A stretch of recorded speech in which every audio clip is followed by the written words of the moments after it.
If f is a differentiable function of x and y, then the directional derivative of f in the direction of the unit vector u, defined by cosine theta I plus sine theta j, is given by d sub vector u of f of xy equals the partial derivative of f times cosine theta plus the partial derivative of f with respect to y times sine theta.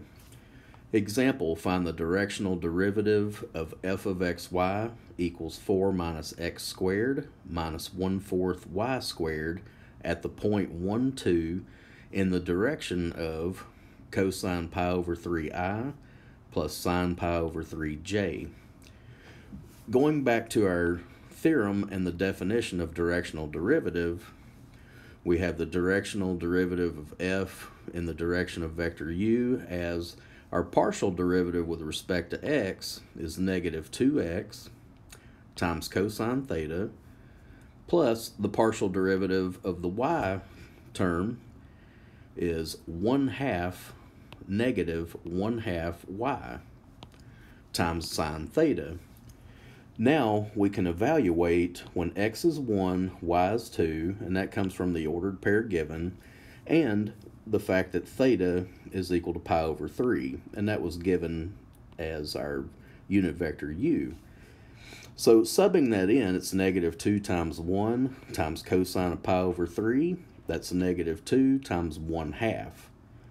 Minus 1/2 times 2 is 1.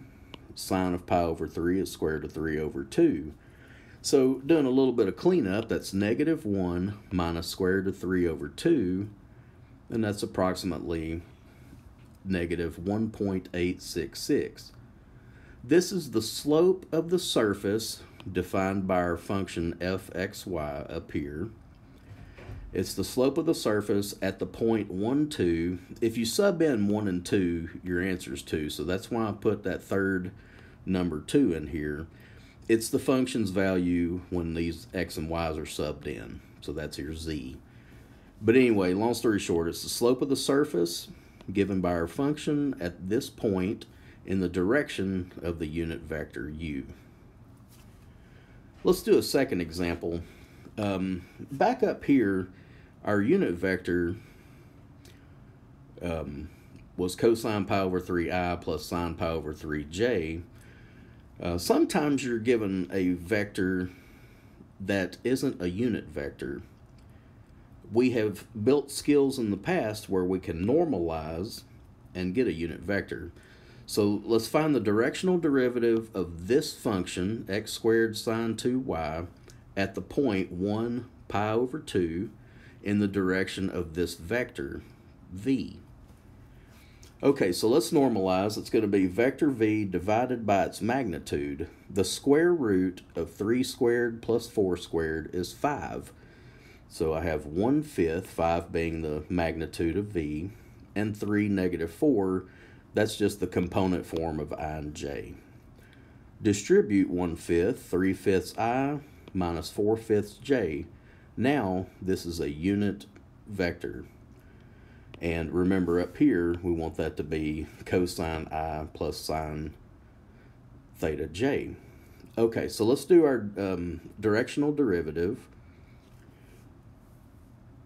We have partial derivative with respect to x, so let's go back to our original function. Derivative of the x term is 2x times sine 2y times cosine theta. Again, this is all up here in the definition in this theorem. Plus, the derivative of our function with respect to y is going to be cosine of 2y times 2 times x squared. So putting that all together, it's 2x squared cosine of 2y times sine theta. Now, substituting our point in, 1 goes in for x, pi over 2 goes in for y, and also 3/5 goes in for cosine theta. So we have 2 times 1, sine of 2 times pi over 2, cosine theta again here, that gets matched up with the 3/5, plus 2 times 1 squared cosine of 2 times pi over 2 sine theta. That matches up with negative 4/5, so we're going to put that here. 2 sine of pi. Sine of pi is 0, so that zeroes out the entire front half. Cosine of pi is negative 1 times 2 is negative 2 times negative 4/5, so that's 8/5. Definition, let z be a function of two variables, f of x, y, and let's let that be a function of x and y such that the partial derivatives with respect to x and y exist. Then the gradient of f, denoted by an upside down delta, it's red, del of f, del f. It's the vector f partial derivative with respect to x times I, which is a standard unit vector in the I direction, plus the partial derivative of f with respect to y times the j vector. And again, this is red, del f. Let's do an example. Find the gradient of the function defined by y natural log of x plus xy squared at the point 1, 2.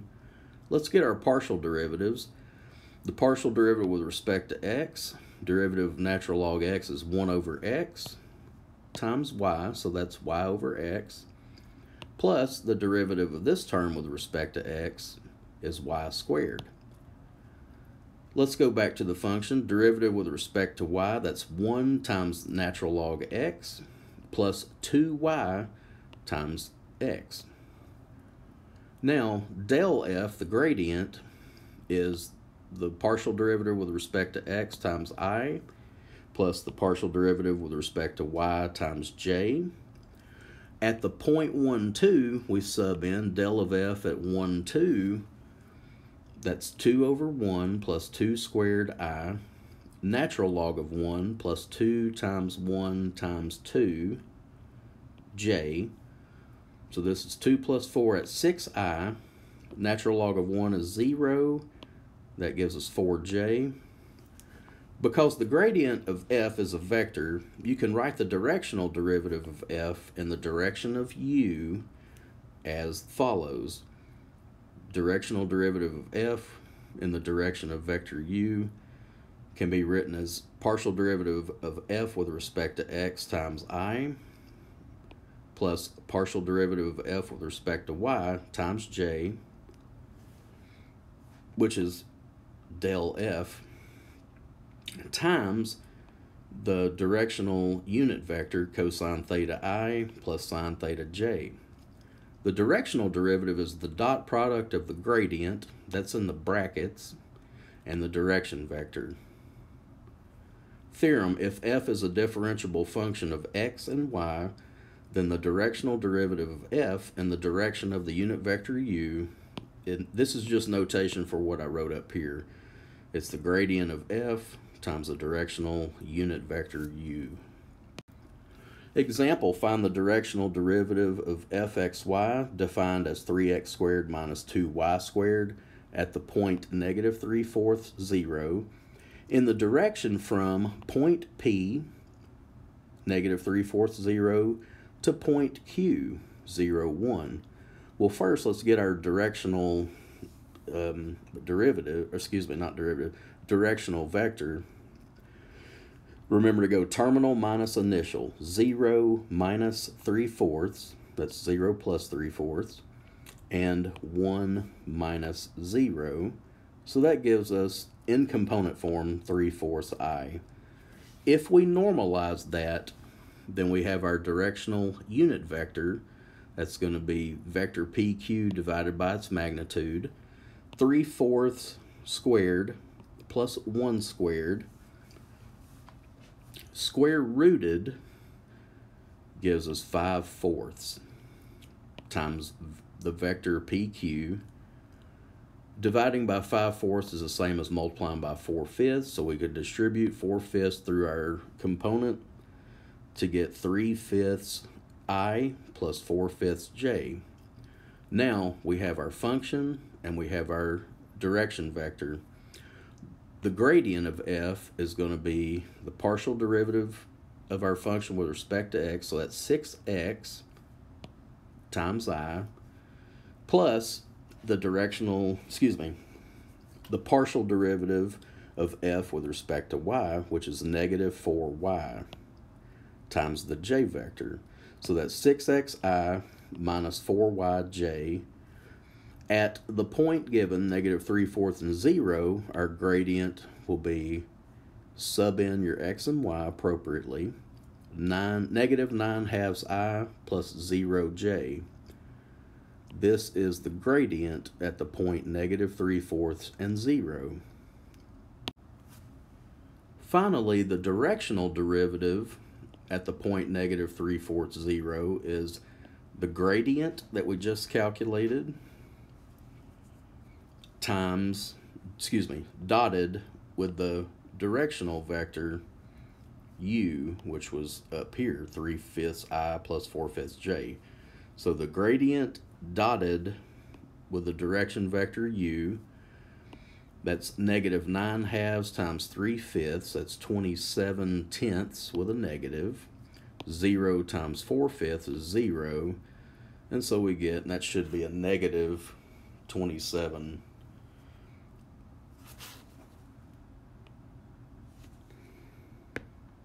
Let me fill that in real quick, y'all.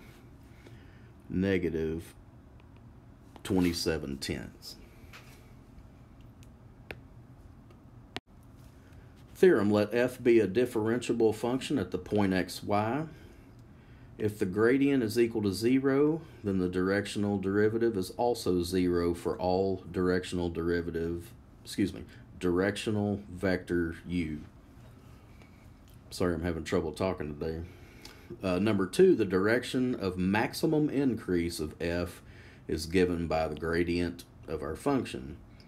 The max value of the directional derivative is the magnitude of our gradient.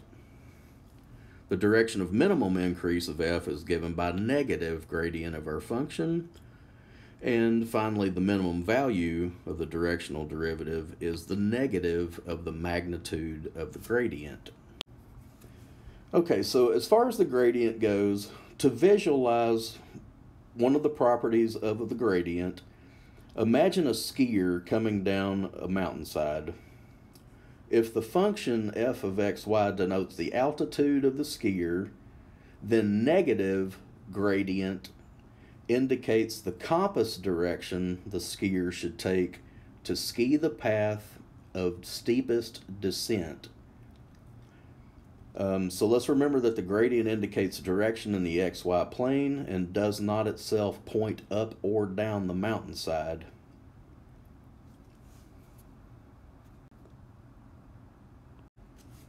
And let's look at an example, sort of an application.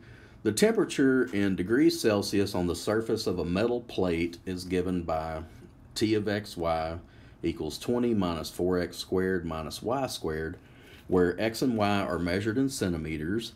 In what direction from the point to -3 does the temperature increase most rapidly? And what is the rate of this increase? So first, let's get our gradient. Partial derivative with respect to x, that's negative 8x times our I vector, plus the partial derivative with respect to y, that's negative 2y times j. So the direction of maximum increase will be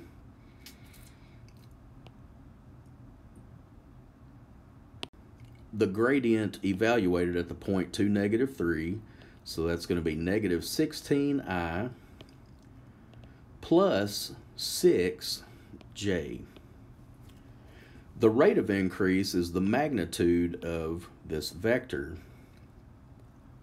So we take the magnitude of this direction, that's 16 squared is 256, 6 squared is 36, add them up, square root of 292, which is approximately 17.1 degrees centigrade per centimeter. Definition, let f be a function of x, y, and z.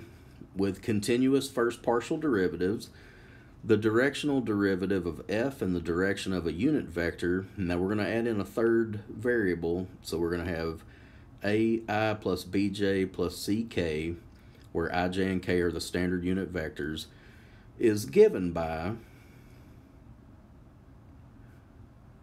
a times the partial derivative with respect to x, and this will be for your function, plus b times the partial derivative of your function with respect to y, plus c times the partial derivative of your function with respect to z.